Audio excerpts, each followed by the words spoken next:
All right, what's up, everybody? Welcome to another Sunday Lambdas Who Roll live podcast, where brotherhood meets jiu-jitsu. We're sharing stories, we're sharing advice about the jiu-jitsu journey to help you guys with your own journey. I'm your host Hernan, and with every week, every Sunday, I'm here with my co-hosts Fernando and Professor Diego. What's going on, fellas? How you doing? Doing good. What's Welcome up, back, man? man. Thank you so much, man. And it's another morning where it's like dragging yourself out because last night was a late night. Um, this whole week has been pretty good. You got Worlds, you got a heck of a card last night from UFC training. So we have a lot to talk about. Plus, answering some questions for our dear white belt session to kind of close that out, hopefully. But let's get it started, man. Let's kick it off and see what we got to talk about today. I mean, if we're gonna touch upon those fights, let's do Yeah, that first. let's do it, man. Let's do it. So Yeah, man. overall, what was your impression of the card in general, Fernando? Fernando. I thought it was a really great card. I was able to see some knockouts, like some submissions, an incredible upset. Kind of mad. I don't gamble, but that odds for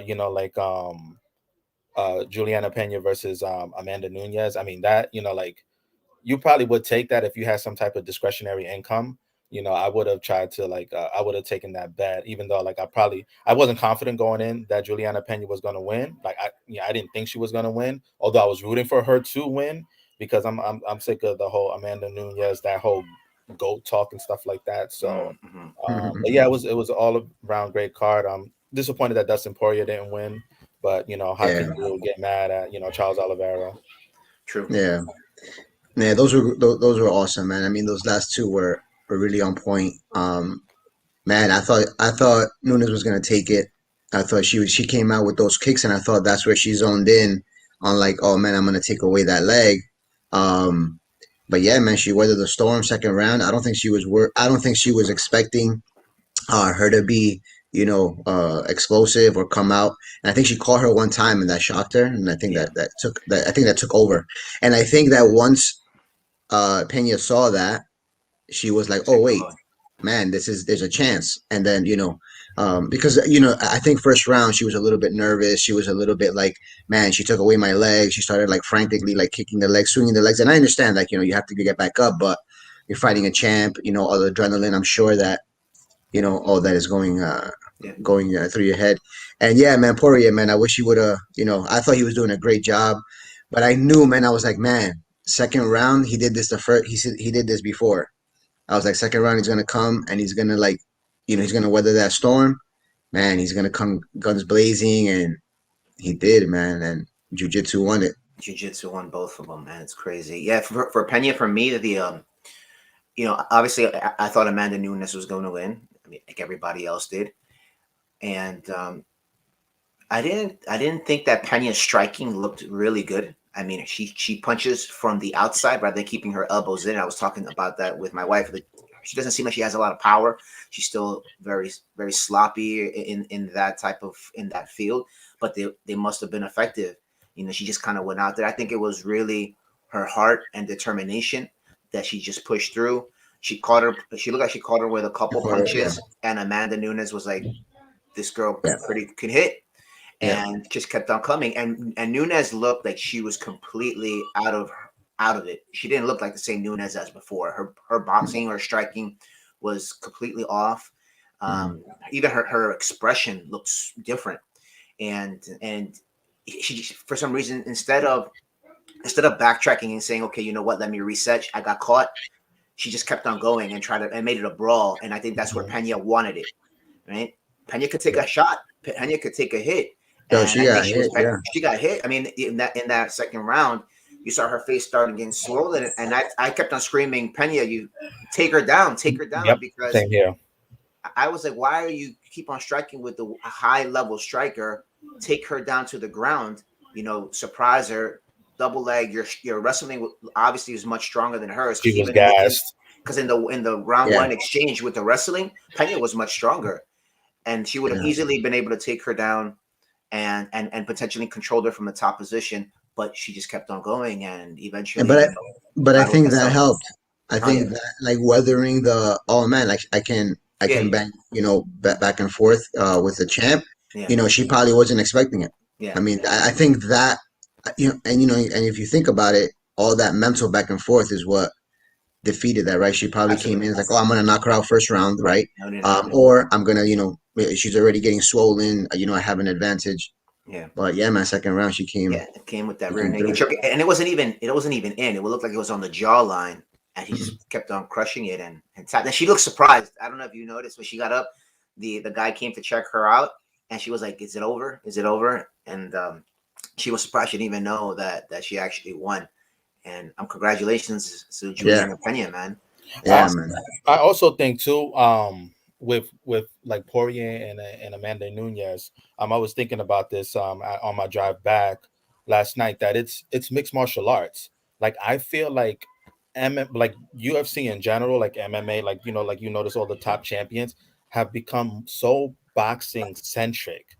Like mm, even like Kamaru Usman, who's grappler, wrestler, but now I feel like he's just fallen focusing in on the love jab. with his That's hands, yeah, and eventually it's going to lead to his downfall as well. right. And like, and you're starting to see that, like with McGregor, he initially had that karate stance, quick, in and out, in and out. Now all of a sudden, he switched to a more Just traditional more boxing boxing. style, started getting chopped down, and you're not as effective anymore. So I think it's a cautionary tale for any of those up and coming champions out there, that you got to be well versed in everything, and don't try to fall in love with one skill set. Yes, as fans, we do love the knockout, but it's mixed martial arts, and that's why Yeah, Yeah, that's what for a reason yeah, it's yeah, man. And a that's why I bunch of saw. Yeah, and that's when I saw, like, what you're saying. I think Charles did that really well, right? He does that really well, because when he sees the opportunity, boom, he went in, right? Went in for the back take, yep, and he seizes those opportunities. right. Honestly, man, yeah. Even though I follow, or I guess I know a little bit more of Poirier, and all of his contributions, which make him a better, want to support him. Yep. But man, he did a great job, man, to finish the fight. You know, Yeah, yeah. Poirier had a lot of success in the stand up in the first round. yeah, he was tagging, he was He getting him. was tagging him, and yeah, and but he definitely. I mean, he said it in his post fight interview that he didn't want to go to the ground with him. That second round, when he was just kind of holding him in his guard, all he wanted to do was just hold him there and just weather the storm, because he knew that if he opened up his guard, he was too far away from the cage to try to walk up the cage and get back on his feet. But I mean, he's a high level black belt himself, maybe not as high level as Oliveira, but he could have definitely tried to do something off his back, at least to create some space, put his feet on his hips, push him off, and get back up with combat based position, stand up, and get ready to start striking with his hands.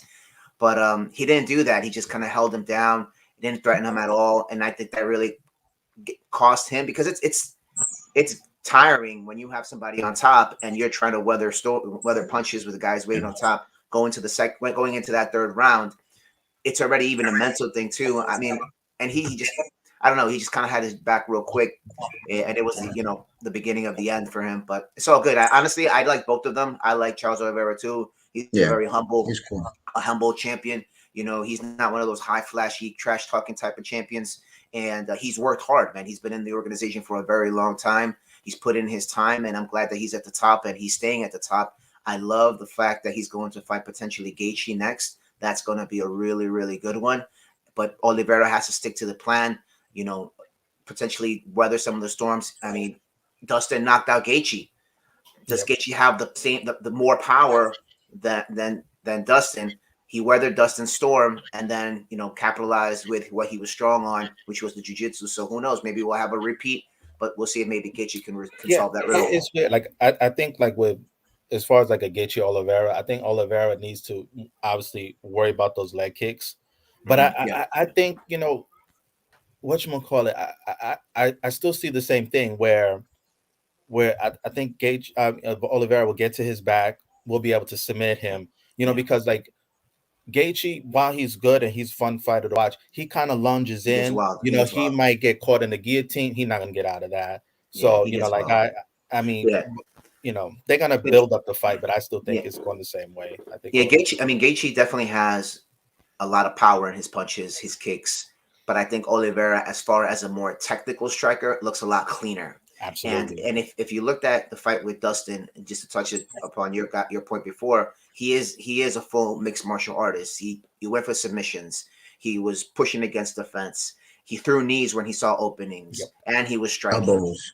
So all those things in combination is what really separated him from Dustin that night. And congratulations, man! Yeah. He was awesome. And another fight that really stuck out for me. I mean, two fights that stuck out to me was the Cody Garbrandt fight versus the Kai Kara France. That Boy, was good.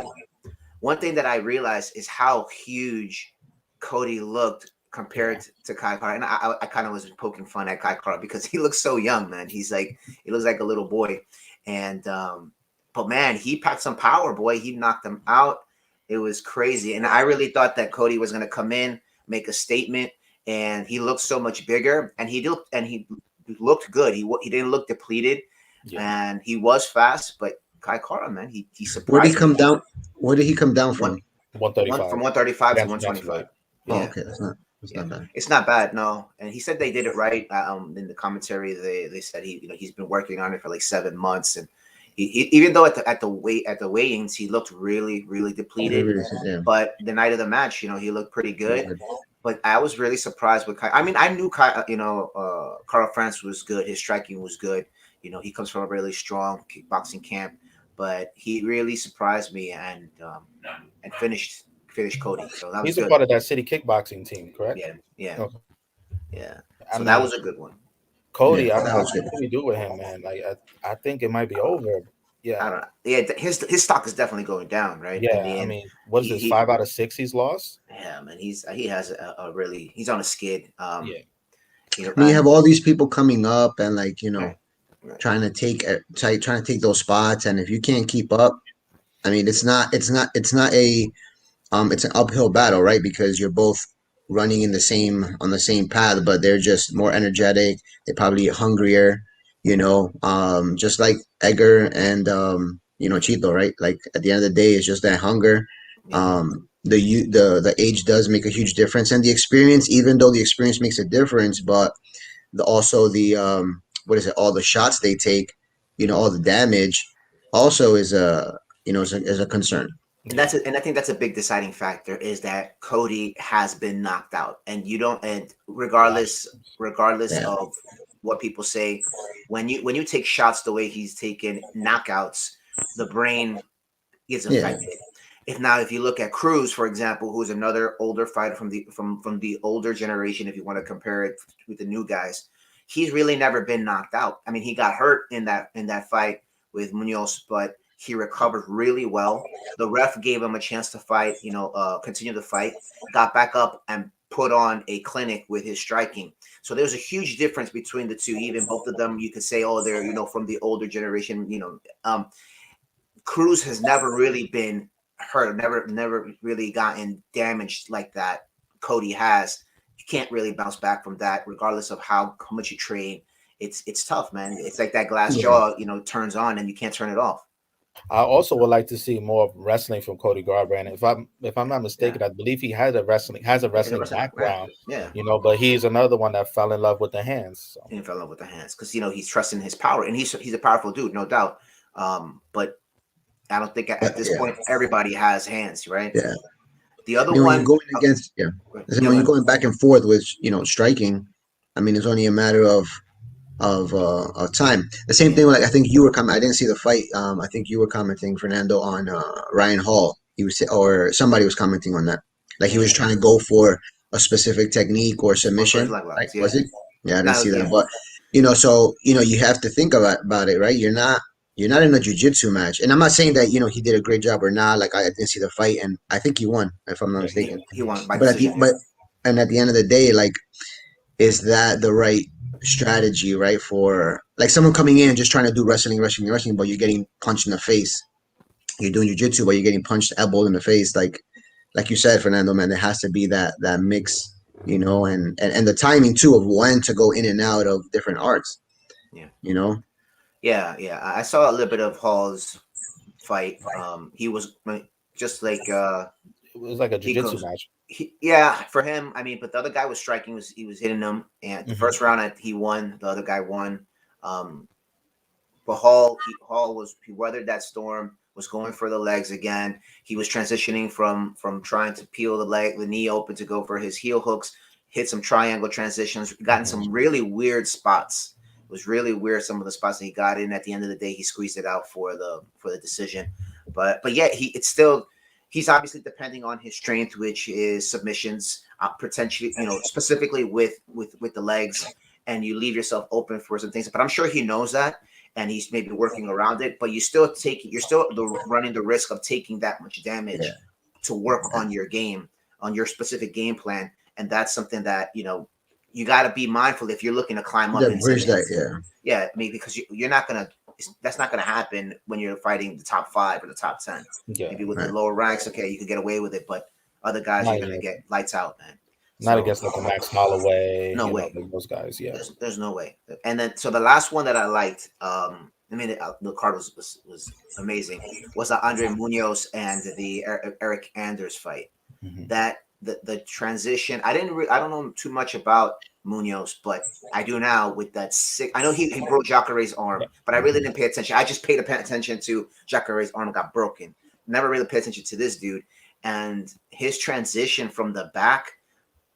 Exposing that arm and going for it. It was amazing. I wish when you watch the commentary, DC really was focusing more on the arm extension. It was under the armpit, which is one of probably the most dangerous positions you could put an arm on, rather than keeping it on the chest, putting it under the armpit and leaning back.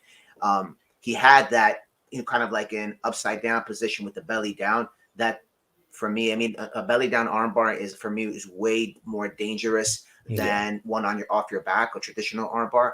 And then to have it underneath the armpit too, and putting your entire hips to it, it looked crazy. But the transition for me was the most beautiful thing, not the finish. DC was really focusing on the finish. I was like, dude, rewind it 5 more seconds, 10 more seconds. Let's look on how he transitioned to that, because that was sick. I'm hoping to look back at it once, later on today and see how he did that, because that was very nice. Awesome, man.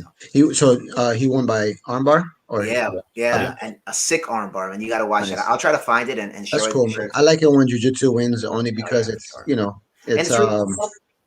And it's really the reason why I watch UFC. I mean, I love the knockouts too. I love the fights. Sometimes certain matches really, really stand out. Kind of like the one that we watched before with Chandler and Gaethje. I know they were both gonna bang. They're probably not gonna submit each other. So that was a good one. They both have a lot of hype. But in general, I like watching UFC because I like when it gets to the ground. When they start working their submissions, their jiu-jitsu, that is awesome.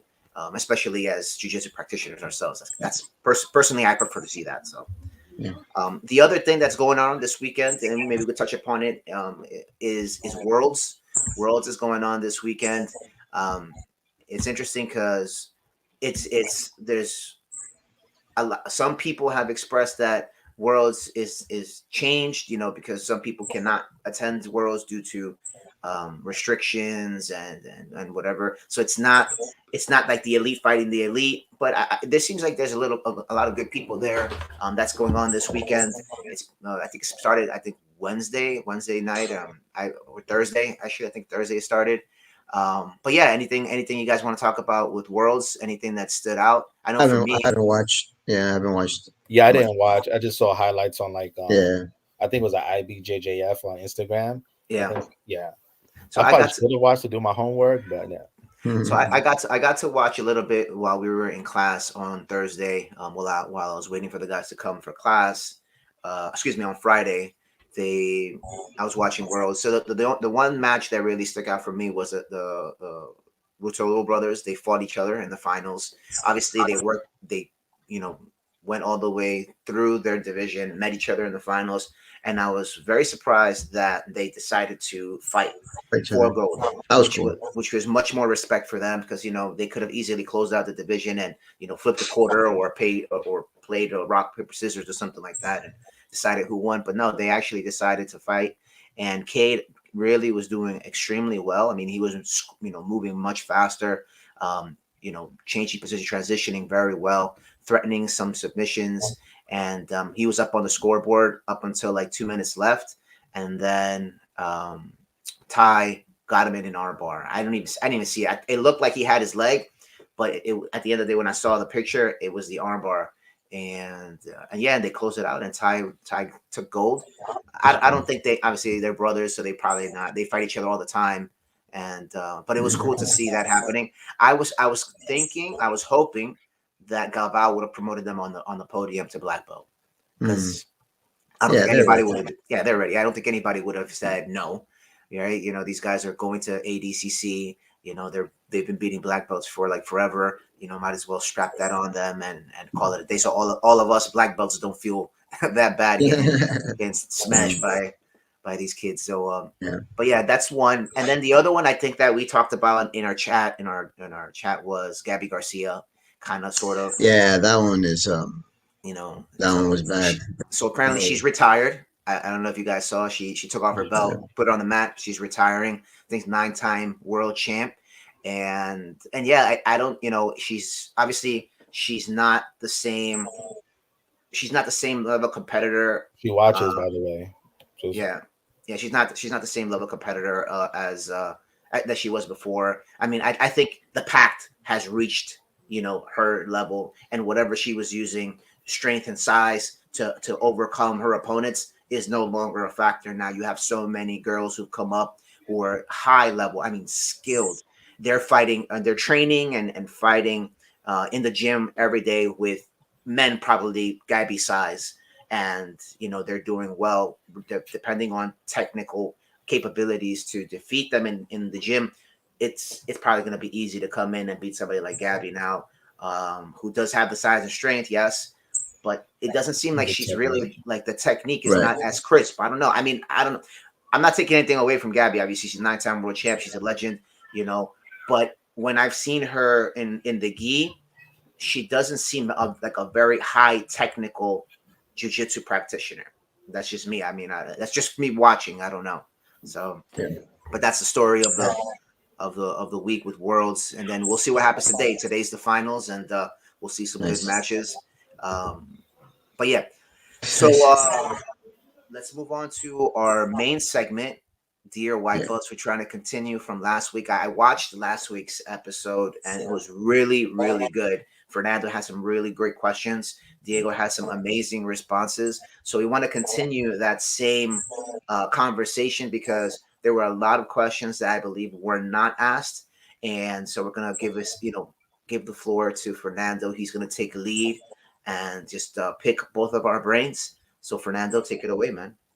Okay.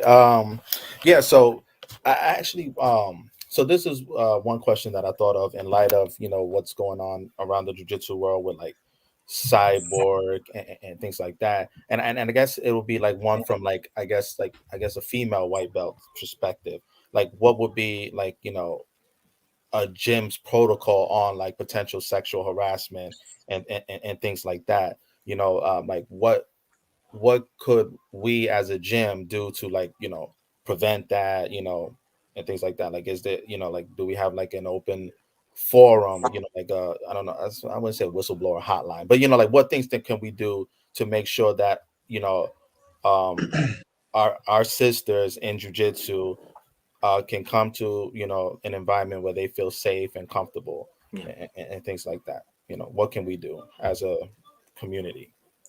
I think we touched upon this a little bit when we did the one episode highlighting this issue. Yeah. And I think the most important thing that gyms in general, or instructors, owners, could do or should do, is number one, promote a specific culture where these type of actions or attitudes will not be tolerated, and really allow for those lines of communication to be open, where the student potentially who's maybe going through something like that can come up to the instructor and have a conversation. Because I think one of the biggest issues with the cyborg code thing, I mean, again, I don't know the real details. I kind of just read briefly the the title of the The article headline. and maybe just kind of skim through it real quick. But it seems like he's being held accountable for not responding or Yeah. not doing anything about it, allowing that to continue after there may have been a whiff of it. I'm not sure if he knew exactly that it was going on, but even the whiff is something that you should act upon. Like if there is an indication, that's something that I need to respond to. Like, hey, what is going on? I heard this is happening, and maybe have that guy exit, because even at the slightest hint of some issue happening, you need to act upon that, and all right, and get this guy out of that situation. And obviously this guy has the dude, I don't know his name, I really don't care, has a history, right? But as far as for us now, looking at all of this, what can we do to make an environment comfortable? I believe that one should encourage open communication, allow for us as instructors to teach our children, probably our children, teach our students respect, teach our, open communication, and really set a specific culture that ensures certain or prevents something like this to potentially happen, right? And so that you could create an environment of acceptance, right, where women are there and men are there. If that's your thing, right? If you're open for that, then that's I think what should be done. I This probably be a good question to ask. Like, for us, obviously in our program, there's not that many women, so it's tough.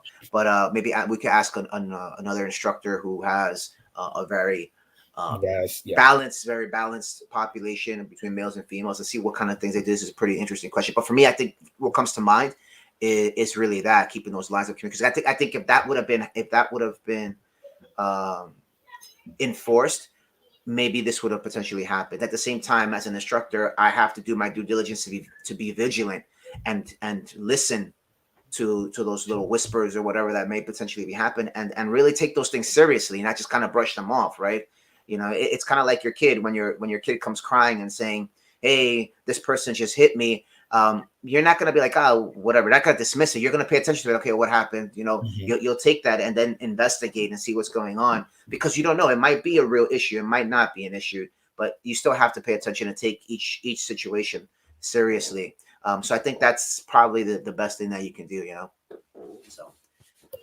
Thank you, Hernan, for that. And I also wanted to ask you too, like as an instructor, during class when you teach techniques, and I touched base with this with Diego last week, you know, but I want to give your take as well. So like when you're teaching a technique, um, and you see a student hit, are you looking to see if the student actually applies it in a role like afterwards, or it's just like just playing their game, or do you think you find more satisfaction in seeing them try to, like, does that win more, I wouldn't say brownie points, but like brownie points and things like that, like for you, like when they're trying to apply what was taught in that class? Absolutely, I get super excited when the student attempts it, and even more when he hits it, because two things. One, it shows that the student is paying attention and trying it, even if it might not necessarily be their comfort zone. They're stepping out of their comfort zone, looking to improve, looking to grow. And the second thing for me, it validates what I'm teaching. So I'm like, oh, it works. I actually do the same thing too. So anytime I teach a technique and I roll, I will do the technique that I just taught on my students during the roll. And probably a good percentage of the time, I'm not going to say 9 out of 10 or whatever, but a good percentage of the time, I end up hitting that submission or that sweep or whatever the technique was, and I'll call them out for it. And I'll be like, see, that's what I just taught you, and I told you it works. But for me, when I see a student doing it, it shows that they care what I'm teaching. It's not like, whatever, and I'm just going to do whatever I learned on YouTube type of thing. So it really helps build that bond. It helps build that community, that relationship of trust, that you're trusting me with what I'm teaching you to implement that in your game, right? And so for me, yeah, man, it's brownie points, man. If you do that and you hit it and I see it, but I'm calling you out, I'm shouting you out, man. I'm short of maybe giving you a strike that day, right? Fernando knows now how to get that second strike. No, but it's exciting as a professor, as a coach, as a teacher. You always want to see a little bit of you in their game. Obviously, everybody's jiu-jitsu is unique to themselves, but you still adopt some things that you've learned along the way. There's maybe one professor or one teacher or one coach or one seminar that really sticks out the most, and you're like, man, this is the technique that is always going to be with me. and to know that that comes from you, I mean, that's awesome. That's an awesome feeling as an instructor. Yeah, definitely think that's a plus. Awesome, awesome. Yeah, but so I really recommend, like, even for you, Fernando, like when you learn something in the roles that day, try it, like do it. Oh, For sure. you don't have to do it the whole time, but I would recommend that you do it to solidify, to cement what you've learned that day. Because usually with the techniques, when you're drilling it, you're not drilling it with an aggressive opponent. You're not drilling it under certain conditions, Mm-hmm. and it might work. But then when you're rolling, the guy's putting pressure, the guy's actively passing, or he's actively, going for his sweeps. And now you have to really see, okay, is it going to work? And at the same time, the response time is much different, right? You have a Yeah. lot of time to respond when the guy's not doing anything. Now you're either you're defending or you're attacking, and now that the timing is different, now I have to make the move, or do the technique much quicker, connect the dots much faster if I really wanted to work. And that's really when you're going to, understand the technique and make it your own. And so I highly recommend that students do that in general. Yeah, at least maybe one or two times in their role, if not the whole time that they're rolling, when they learn a specific technique, because that's really the only way that you're going to remember how to do that move. And what are your thoughts on positional sparring then? Because Love like it. I'll give an example. Like I did try that based on Diego's advice. Trying what I learned, and we were doing De La Hiva this week, and like in the role, I guess yeah, you're right. Like when it's like when you're drilling it, you're your partner's basically allowing you to do it, Yeah, so that you get a feel for the moves and stuff. But I remember when we were rolling, like I kind of got scatterbrained with the Della. I'm like, did the hook go this way? Does it go out? Like I was trying to think and end up getting smashed and passed and trying to work my way out of that yeah. situation. So how do you think like more schools should like implement more positional sparring, so that it'll help with retention of the information that's being given? Because like I said, jujitsu is like a vast array of knowledge, like I keep saying, sorry, a vast array of like knowledge, and like there's different. I said it again, didn't I? Trust You me, know what I said? Yeah. I guarantee you that We don't hear it, bro. It's I you just don't gotta hear keep it. talking. Every Like, time yeah, you stop, I'm like, okay, but let me it's funny. focus on It's that. funny you say that, because after we watch this again, I will watch it again. I watch all our episodes again. I guarantee you, in this 30 minutes that we've been talking, I probably said like 100 times. So don't worry about it, man. Let's just keep it going. The Don't worry about information. that. This is why it's I live, just said bro. I just said it's live. That's a beautiful thing. Let me tell Yeah. people. Let's just say it. Let's just clear it out right now. This is live. We're not recording it. I'm not in the studio chopping So it up and whatever editing. happens, All the ums and ums, yeah, you'll hear it. It is what it is. You get the good information. And any other podcast that you usually listen to, it's recorded, it's pre-recorded, it's edited, it's put on there this without is all happening these. in real time. This is not that type of show. This is the live, real deal. I'm here in my house, aka studio. Fernando's in his mother-in-law's Mother-in-law's That's why. house. house. That's why he Theo's. sees it. That's why he hears the kids. If you hear the Exactly. kids, there's You'll hear Yeah, the no, yeah. kids, you'll hear the dog there's barking, you'll no. hear all that good stuff, because it Uh, is 100% live. Keep that in mind, guys, as you listen or tune in. This is actually happening right now, right? So, so back to positional sparring. Positional positional sparring. sparring. Yeah. Do you Yeah. should we have that more in class? In order to to try to see if you can retain that information more. I believe that it's helped me a lot Yeah. dealing with things. So I think I just wanted to get your opinion on that and see if like is that something that you would try to implement in your classes, or or if you're doing that now.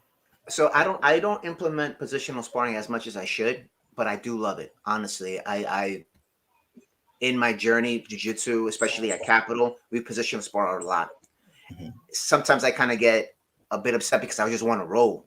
But I now, as an instructor, I find the value in positional sparring, because it limits the madness. It limits the chaos that potentially could come up in a role where guys are just going at it, and they're just doing anything and everything to just get the finish. The positional sparring really focuses um, on one particular technique and resets the whole circle or the whole match again once that technique is either succeeded or fails, right? Let's say, for example, you're playing the De La Hiva and your goal is to control the De La Hiva and get a sweep. If you get the sweep, you reset back to De La Hiva. If a guy passes your guard, then you reset. You don't go to side control, to knee on belly, to mount, to arm bar, to the back. You don't progress. You just reset. And I think that's great for people to just focus on that one little nuance of jiu-jitsu and make that or practice that and make that your own. I think positional sparring has its place. It's very much needed. And honestly, if you're looking to develop your jiu-jitsu, whether you're doing positional sparring because the instructor is telling you, I think that you should do positional sparring no matter what. And what I mean by that is you force yourself to reset into positions. So say, for example, if I hit the sweep, then I'm not going to continue. I'll just come back on my back and regrip, regrip, right, for my guard, right, and then put myself back in whatever guard I was playing. Try to hit the sweep again, because the response that my opponent will give will probably a little bit different, because now he knows that, oh man, I just got swept this direction. Well, now I'm going to block that and maybe go the other direction, and now it gives you another angle or another path that you kind of have to work your way towards. So I think it's really important for people to focus on positional sparring at a aggressive level, a high level. You do it intensely to mimic a real match, and that will help for sure. I think it's good that you do that. And would it be great for competition training? Yeah. So like putting yourself in those bad situations, absolutely. It's just like Diego having my back and me trying to work out of that, or him trying to finish with the rear naked. Yeah, absolutely. As real life. It is. That's the life. It's absolutely as it's just it's. I think that's important. I mean, it's funny. If you watched the build up for the UFC fight, you heard Dustin talking about that. He put himself in bad spots to work his way out, and he would tell his partners in the gym, that was good control. That was good control. So he himself is positional. He's doing positional sparring so that he can rep that. I think it's important for all of us to do that, even for competitions, for even just for our general growth, for us to put ourselves in bad spots, work our way out, or put ourselves in certain positions and just progress forward and then reset, just for the sake of muscle memory. I think it's important for you to do that. Yep, that's great. I think we should take a break and show our sponsors Velocity some love. All right, here we go.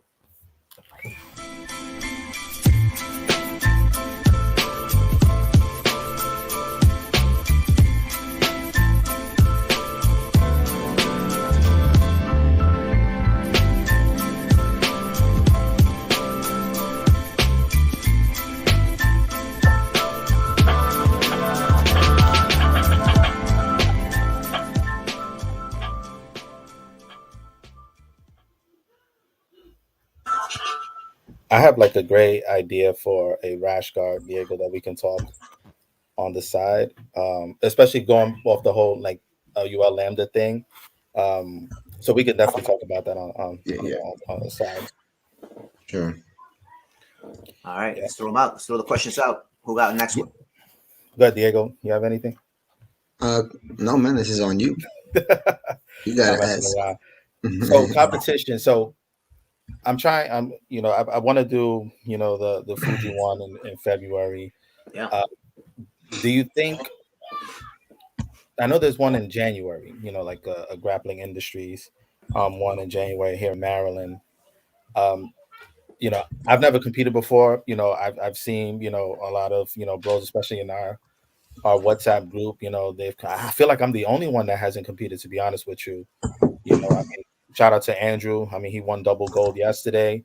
Yeah, congratulations. Nice. Yeah, man. So I don't know. Like, what do you think I should do to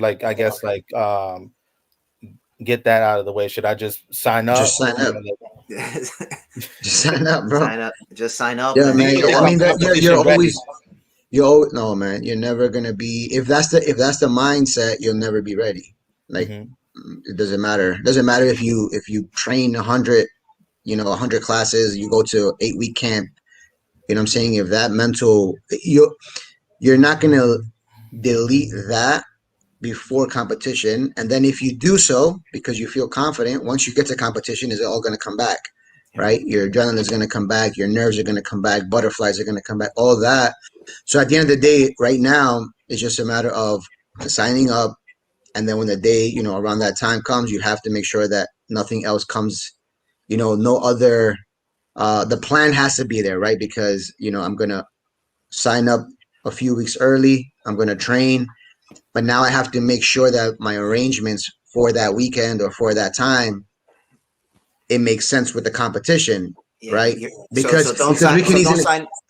I was gonna say, so yeah, don't because sign up to go look at some Christmas lights. You know what I mean? yeah, man, don't. He's gonna sign up for one on December 25th. What? Yeah, Right? Don't do that, right? the next week I'll be out. Yeah. Because then it's gonna be like, oh wait, I signed up, and now it's like that false hope because you're not gonna go. You're gonna be busy. So Hmm. just make sure that that mental like strength, whatever you want to call it, what I'm saying, like it has to be there way before, Yeah, but yeah, just sign up, man. You The thing is that we can say, hey, you're ready, you're ready, you're ready, but if you don't feel it, doesn't matter, right? Yeah. You know. one thing, And, if you read Andrew's posts, so again, shout out to, I did Andrew see. Yep. Robles who double gold, Hmm. but he has some really good advice, and I'll read it for everybody. He said, "My first opponent was overcoming my anxiety and doubt. My stomach was in a knot this morning, and I threw up. I signed up very last minute for my first Naga tournament under the encouragement of my team." And then he goes and thanks his coaches and his wife. And he got double gold. He won gold, right? So he already had like this mindset. Man, I'm nervous. Similar to all Yeah, of us. All of us everybody, go man, into it. Everybody. everybody. And Josh Hinger, I sent you that. I don't know if you read it, but Hmm. he talks about that how everybody goes into this environment with a bunch of nerve buildup because you don't know what the outcome is going to be, and that's really one of the reasons why a lot of people go into competitions is because it's really a test not just of your jiu-jitsu but of your own mental state, right? Overcoming those fears and anxieties. But once you're on the mat, honestly, bro, you block it all out. I used to think about, oh man, I'm going to be on the mat. People are going to be watching me. If I suck, people are going to be laughing at me. Somebody's going to record me on YouTube, and I'm going to be somebody's highlight and stuff like that. And but when I go actually compete, the last time I actually competed, I did a grappling industry in 2019. But the one that I really prepared for 100% was the IBJJF Yeah. DC Open in 2019, the summer one right before the pandemic hit. And it's again, you hear people screaming, your team is cheering you on, the other guy's team is cheering you on. And honestly, I just block everybody out and I just say, okay, this is just another role. It's just another opportunity to just see how I do. And I think that's really how you should look at it. Don't worry about anything else. Don't worry about the hype. Don't worry about the name of the competition. Just go out there and be like, yo, I'm just going to roll with another guy that I would typically roll with. The intensity changes just a little bit, obviously, but you just got to do you, just follow your game and that's it, and get on the mat, man. And speaking of game, when you do, compete, are you there with like a specific strategy? I'm gonna try to hit this, then I'm gonna switch to this transition, and Yeah. do you have like an outline of like things that you want to do in the role, or you just take it like, hey, it's a fight. Whatever happens in the fight, I'm just gonna go with it. I'm not gonna lie. I usually at this point, Yeah, yeah, yeah. I at this point I kind of just go with it and see what happens because I feel like I'm well versed in pretty much both top and bottom. So if something does happen, I believe I'm more of a counter fighter. So I kind of respond better when the guy shows me something. But it is important, I think, to have a game plan, right? And actually, I talked about this yesterday with my student Eric. We were in the gym yesterday, the movement lab, and we reviewed his match from last week, and kind of give him some pointers on what he could have done better, which we'll clean up and potentially do for the next one. But what I was talking to him about was the importance of evaluating your game. Think about the things that you like the most and start putting the puzzle together from activity one, which is the stand up or maybe the guard pull, all the way through to all the way to submission. How do you see that play out and walk that in your mind and write it on paper and see all that happening? And that's what you go for every single time. And I would recommend that you do that even before the competition, way before the competition. I'd say you do that today. You do that today. just a brain dump of how you want your game to look, and then you drill that over and over and over again in the gym with all of the roles that you go with. Okay, I'm starting from the, don't even tell me you're starting from this position. If it's a stand up, start standing up. Say you're starting standing up, and you either work on your takedown and your guard pull to get your sequence going. But I think that you do that, and at the tournament, you go for it, you hit it, and if you get it and you succeed and you win, great. If it didn't work on this particular individual, fine. Now you have takeaways that you can look at and say, okay, it didn't work because I forgot to put my foot in this particular place, or I pulled him right on top of me, or whatever it is. You're going to take lessons learned from that. That's going to make you a better jiu-jitsu fighter. The tournament is not there to give you an accolade, to put a knot on your belt, right? The tournament's there to really identify holes in your game that's going to just make you better. And that's really the purpose of competing. Unless you're competing at worlds and at a black belt level, I don't really think that it really matters that much. Even if you win worlds at blue, purple, or brown, it's great. But black, that's probably where it really, really matters, because you use that to open up a school. Now I'm a world champ, yada, yada, yada. But even that doesn't really matter in my book, honestly, because there's plenty of high-level world champion black belts that are horrible instructors, right? They can't communicate a word of jiu-jitsu to anybody. And what value does that have, right? But the important thing is for you is to take this tournament as an opportunity for me to test my skill and see where I got to work on. And that's really it. One guy said, sorry, cut you off, man. One guy was like, oh, you fight your competition before. Like, your competition is like your training beforehand. Like, the competition itself, the tournament, the match after you bump hands with someone you never met, should be like the easiest part of the whole thing. Like, you should have a harder training camp than your match. And then another thing is, I'm sure that if you were to ask your favorite fighter, whether it be MMA or jiu-jitsu, I'm sure they have to still battle those nerves and those, All of them. those ideas, because you're going into a new battle every time, Yeah. So like, if you're trying to remove that, try to, if you can't remove it, try to minimize it and just try to, like, say, hey, you know what, I'm going to deal with that later, because and then just focus on the things that you can control, things that you can, like, work on, so that way it can, if you go in there with nerves and you go in there with no technique, now you don't have anything to back up the first emotion. But if you're confident in your takedown or whatever it is that your game is, then you can kind of, once you get your first grip, you probably feel a little stronger, and those nerves will be gone. So it's just a matter of, man, just jump in there, just do it. You're probably thinking more than what it is. Then so once you sign up and you do it, you're probably not even worry about anything that you're talking about. So definitely try it out, man. Like, if this is going to be your first, definitely try it out.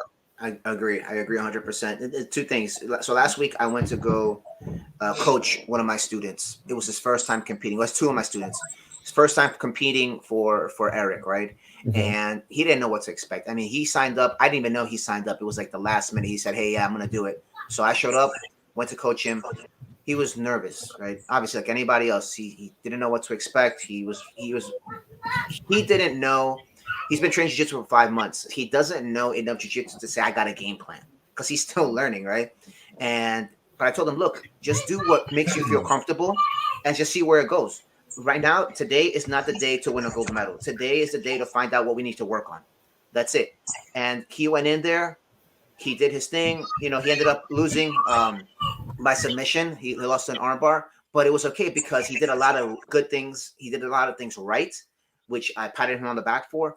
He did a lot of things who could have done better, but those things are beautiful lessons to take, gems that you take, because now we studied it, and now he's like, I didn't even know that was there, and now he's able to build up himself up and started to view jiu-jitsu in a different way. After that, when he got the jitters on and he got his first match out, the adrenaline started sounding. He was like, I can't wait to do this again, because he was like, I loved it, that whole high, and then going for it and coming out. And I was like, yo, whether win or lose, I know I'm gonna be safe at the end on the side. And I, gave the other guy a dab, shook the coach's hand. Everybody was like, "Yo, good job, good job." At the end of the day, nobody's there to say anything about anyone, and that's something that we all realize that everybody's there in general to support each other and help each other out. And everybody was just happy with his performance. One the referee, as I was coaching, he looked at me. He said he defended really well, and I was like, "You're right. I need to look at the positive side of things and say and really like say he did do a really great job defending on a guy who was much more advanced than him, much more aggressive. Looked like he had a wrestling background, and he did a lot of things right. And that's where I took my hat off towards him. And then but said, hey, we got to clean up this and that. And he was happy. He won his first match by DQ. I was lost the second one. He got a silver medal. At the end of the day, he was happy. But there was still so much more that you take away from that. And Yeah, but definitely. I mean, just like that, man. you have one, definitely do it before you jump into purple. So that's number one. Don't I mean, at the end of the day, you can jump into any time, but try to jump into a tournament as a blue belt. Man, my first tournament, my brother was there. You got the I was guillotine. fighting middleweight, bro. I was fighting middleweight classes. Thinking I didn't know about classes. I didn't know about divisions. I didn't know about weight. You know what I'm saying? I was like, all right, man, I fit in this category, so that must be it. And then when I go, I see everybody who's like 10 times Huge. taller than me, and they're jacked up, and I'm like, wait, hold on a second, we're not the same build. Like, what happened? So this guy, literally, I was white belt. This guy was no gi, right? And again, I don't like training no gi was new to me, way much newer then. And the guy, literally, all he had to do He was made a hole stand, like that. and he made a hole like this. Literally, and all I did was like, oh, there's a Put your hole. Let me just put my head in there.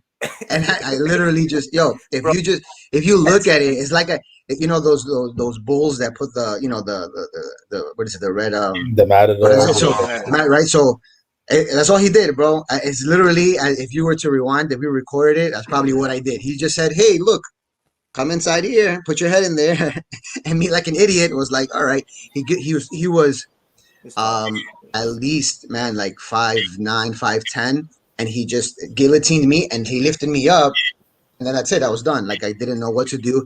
Yeah. It was like a UFC 10-second match, right? And that's it, man.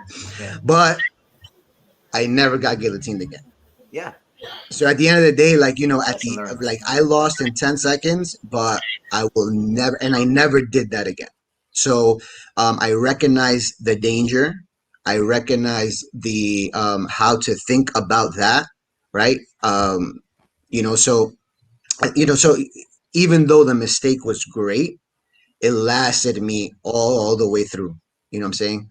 So, and the second match with Guy, it was a little bit better, but still gassed, tired, not knowing what to expect. But it was a great experience, man. I One mean, thing so I highly recommend, and this is for anybody who's listening, who watch this, is to read Josh Hinger's post on competition. And he said a couple of things that we probably all know, but we really don't pay attention to, is a lot of these nerves and feelings are really self-inflicted, right? It's us thinking about hypothetically what could potentially happen, but that's might not be the reality of the world, right? At the yeah, same time, keep putting things into perspective, is most people who join a tournament are probably going to lose, whether it be the first round, second round, third round, it doesn't matter. There's only a few people who are actually going to win that day, right?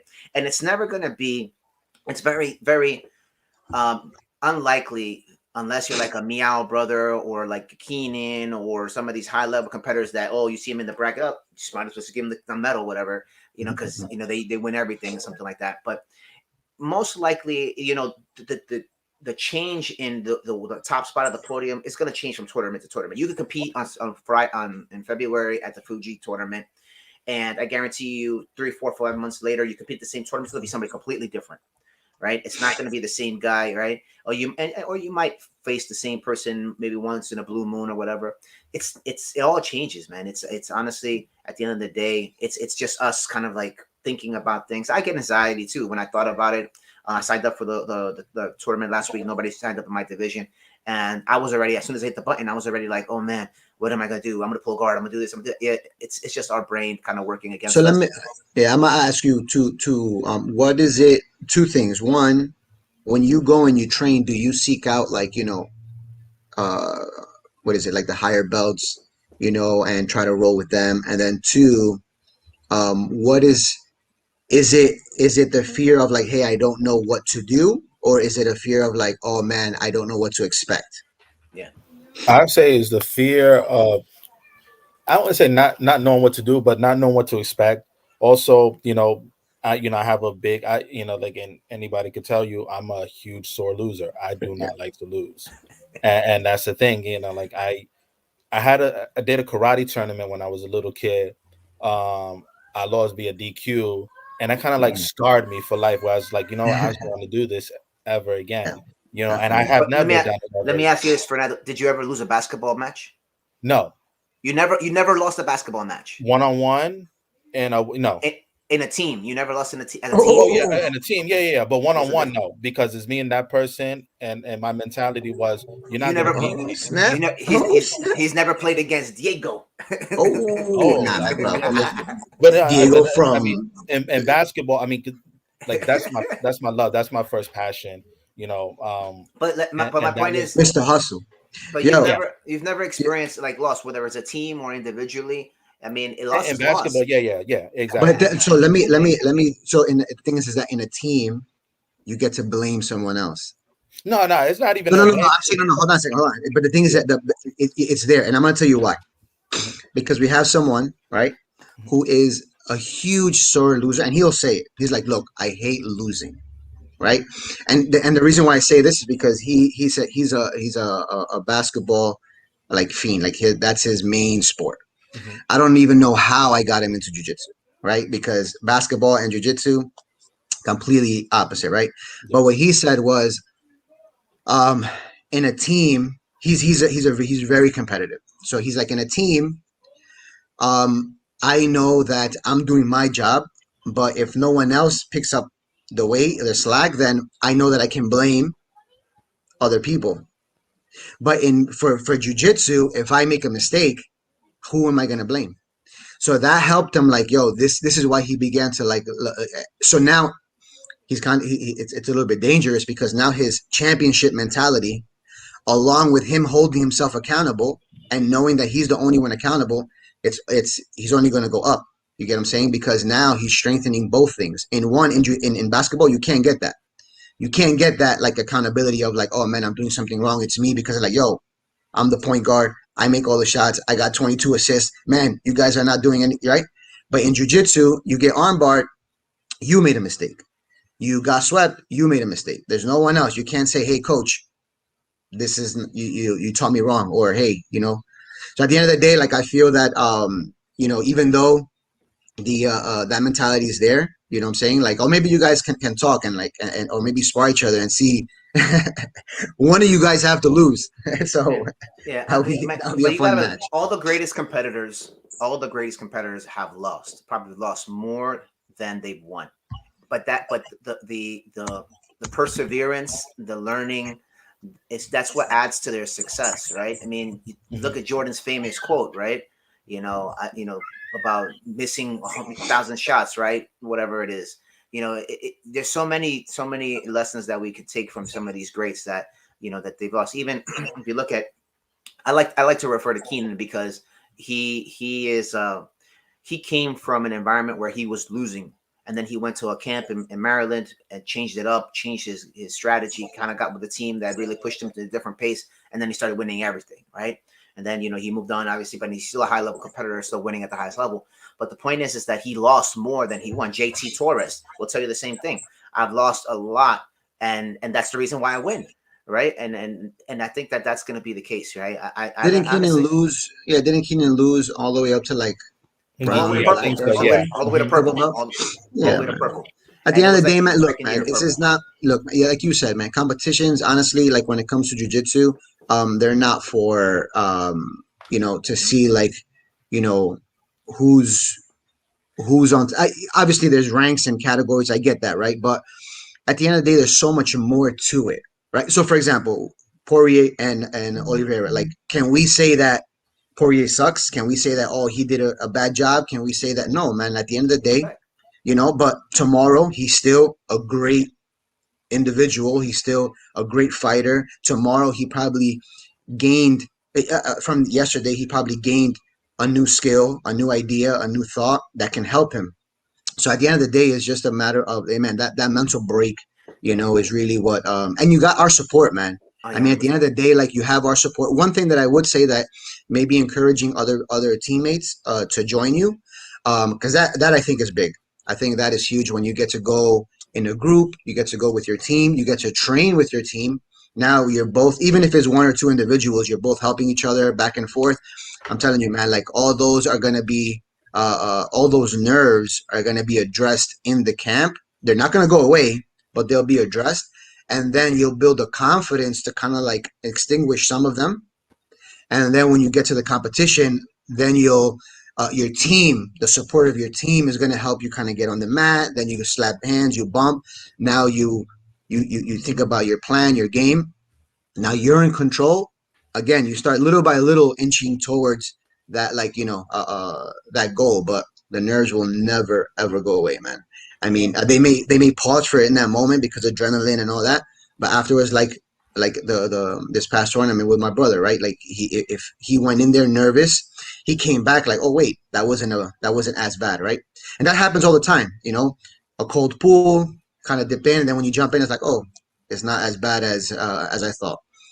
So at the end of the day, I think it's Just huge. one thing that Diego mentioned last week, that I thought that was really really insightful, was that the benefit outweighs the loss, right? Or you're going to train hard right now, or harder maybe right now, up until the day. Your diet's going to change. Your level of training is going to change. You're going to be specifically focusing on one particular thing. Your jujitsu from now till then is going to, escalate. It's going to go up a level.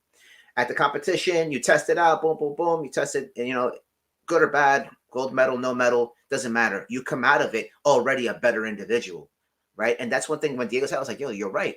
I'm looking at the end product when I should be looking at the process. And that process from Fernando 2.0 to Fernando 5.0 is great. And now I'm at Fernando 5.0 now, because I've already know what that preparation is. My diet is already good. I'm down to 145 or whatever it is, and now I'm gonna maintain that because I got another competition coming in the summer. Now I'm gonna make it up to Fernando 5.5 or 6.0, and I'm just gonna keep on climbing. So that the what competition really does, it kind of holds you accountable to try to become a better fighter. It gives you like a milestone, something to work for, something to Yeah. work towards to. I really think that that's what we should look at, and your individual journey is going to improve no matter what. And that's what I think people really lose sight of. We look at the medal, we're like, I want that nice shiny thing on my neck, but they don't realize that whether you won or you lost, you've improved as an individual, as a jiu-jitsu practitioner, and that really is the success, right? So people might argue that, some gyms might argue, oh no, the medal, but yeah, it's good. Thumbs up, you got it. But guess what? You hang it up on your wall, it costs you $5. I can buy a medal too. But the Mhm. journey is really what got you, is what really elevated you, that, and I think that's what you should focus on. When is the Fuji one in February February 5th, I 5th, I February? believe. think. Yeah. 5th. So And we we're got some time. yeah, We and got we some are gonna time. go. We're gonna go as a team. I'm trying to gather up some people. I'm hoping to also do it myself. Kind of get you got to jump into that black belt pool already, and yeah, and encourage each other, right? We'll The keep each thing other is, on track. because it's not going to stop, right? Like, if I go in there with this mentality of the win or the loss, and then I win, right? It can push us towards a little bit of arrogance, right? We've seen it happen. My brother and I have seen it happen. Go in there, guy comes in, he feels he's on top, and then what I'm saying, he goes down really hard. Or you lose so much, now you're beating yourself up. Now you're like, oh man, I can't do this, I suck. And now, so there has to be a little bit of a balance on both ends, Mhm. right? Because it can take you, it can take you on either direction. Some people, they feel they got the medal, and boom, they did that's it. You know, their jiu-jitsu journey is over. We've seen it. Other people feel like, oh, they lost one tournament, and now it's like, oh, jiu-jitsu is not for me, and you know, it's horrible, and this and that. And another thing too is, without balancing out this whole these feelings, if we go in there and our nerves like take over completely, then we run the risk of getting hurt. Right, you know, because now you're a little stiffer, you're not calm, you're not comfortable. So all these things matter, you know. But I think you do a great job, bro. I mean, at the end Yeah, of the day, Let's you know, just you'll do it. be. Think of I it think this my way. toughest opponent is myself.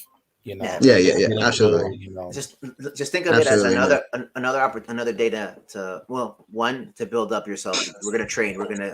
I'll hold you accountable. We're gonna get you down to an ideal weight. After that, we're gonna go compete together, cheer each other on. Win or lose doesn't matter. After that, we're gonna go grab some good grub. Some crab burger or whatever it is. Hang out, have fun, maybe take some good pictures, chill, and we go back on Monday to our regular scheduled lives, and as Fernando the accountant, Hernan as the engineer, and Diego as the professor. So it just goes back, and then after that we just continue doing that. It No harm, no foul. But we'll have a heck of a time, and just be able to chill and watch some good fights while we're there too and stuff. So Right. let's do it, man. Let's just do it. Yeah, definitely, man. and to get before we wrap it up, like to get to that basketball point, the reason why, That's what he was thinking about. yeah, no, the reason why I've always been because I put in the work.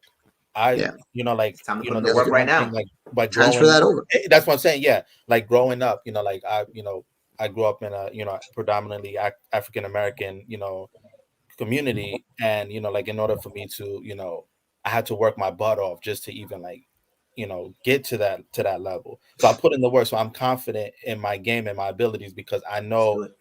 the work that I put in. Of course. Jiu-jitsu, I put in the work, been more consistent now than I was like in the past. You guys know for a fact, because I was like super Mr. Inconsistent pretty much. But like I'm starting to put in that work, but I haven't, to that point where I have that confidence in my ability, so Yeah. that's the difference between, I'll make you a deal. I'll put you a 1-on-1. If you win, I'll pay for your tournament. well, you might as well get your credit card out, bro. Oh, okay. All right, there you go. That's the incentive. That's the It's incentive a right wrap. there. Yeah. That's what's up, my guys. my knees will give up after. My knees won't know what's going on. Like, this is not jujitsu. Yeah, I know, right? Start like cracking and breaking. That's how Seriously. people get hurt, man. That's how they do jujitsu for years, and then they want to go back to, oh, you know what? I can play soccer again. And nope, And your then ACL didn't. blow out. Your ACL didn't agree. Yeah. Yeah, that's crazy. Sorry, bro. Go back to jujitsu. That's Yeah, what's man. up. All right, guys. Well, we're over the hour. I really appreciate the conversation. Good, good questions from Fernando, and had a good time talking about the UFC. Let's go around the room real quick. 10, 15 seconds. Last final words. Fernando, anything? Yes. I want to spend my last time here, like my last couple seconds here to wish our hermano Willie, who's battling, Yeah. for his life right now. We just want to wish him a Yeah. speedy recovery. Stay strong, my brother. We love you. We're Yep. here for you. We're here for your family. Our thoughts and prayers are with you at this time. Just keep Keep put up fighting. the fight, brother. Keep it up. You have the Absolutely. strength of all of LUL and all the other Greeks, that I've seen on your wall. We pray for you, brother. Get better soon. Hopefully, we The get to same, man. chat. We still got a lot of wrestling to talk about, brother. Stay strong. The same, man. Absolutely. The same prayers go out to you and to Will and his family. And just thank you guys for hanging out today. No doubt. The same thing, man. Much prayers go out to Willie. We ask that the God give him full recovery, restore his strength, and a couple shout outs too before we go. Shout out to Rome, got his blue belt. Oh Okay. yes, Right, yo, Rome got Yes. his blue belt. Rome. Jesus got his blue belt. I think a day or two ago. So shout out to Rome, and then again shout out to Andrew for double gold Yeah. at the Naga in Yes. Maryland, representing with the LUL gi and the Lambdas Huro Word. T-shirt. That was awesome. We'll definitely post that on IG very soon. So with that said, guys, have a great week. Thank you. We'll be back next Sunday as we start gearing up for our year end session. Our last session, right, will be The 26th, that'll be our year end. We're going to wrap up, summarize the best and worst of our first year in Lambdas will roll live. We'll have a good discussion then, and With the you knows and the ums. Yeah, we're gonna try to have one We'll get it final right guest next next week. Yeah, for sure. We'll try to have one final guest hopefully for next week. If not, we'll be back us three to talk a little bit more about everything jiu-jitsu. So with that said, guys, train hard, Right. train smart. I'll see you guys next Sunday. Para siempre. Para siempre. Os. Os.